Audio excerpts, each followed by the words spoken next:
Hi, I'm Maddie. I'm a founder. I would give Postaga a 4 out of 5. And for more reviews like this, click below. So I had also considered tools like Ninja Outreach. There are other tools in the market that do a lot of similar things, but they don't do quite the same things as Postaga.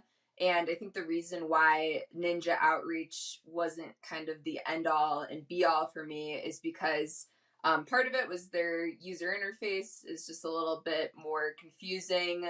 Um, Other aspects of it just weren't as smooth of a flow, I think, as Postaga has. So ultimately, that's what made me look at other options for doing things like link outreach.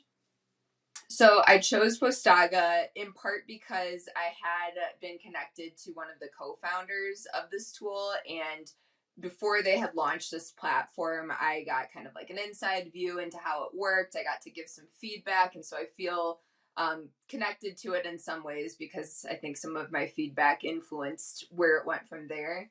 And beyond that, I just thought that it was a very straightforward tool. It's pretty easy to pick up and use. It's not a tool that you have to spend a lot of time getting to know in order to be effective with it.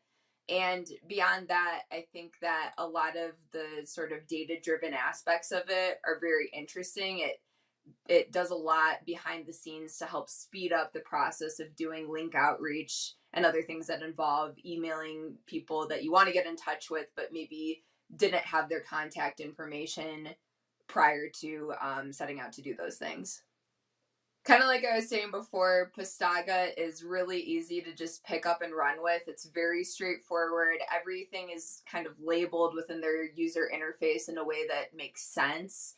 Like I was also saying before, some of the tools that I've used in the past have not been quite as intuitive. And I think that's really what sets this particular tool apart is how you can get up and running in probably minutes.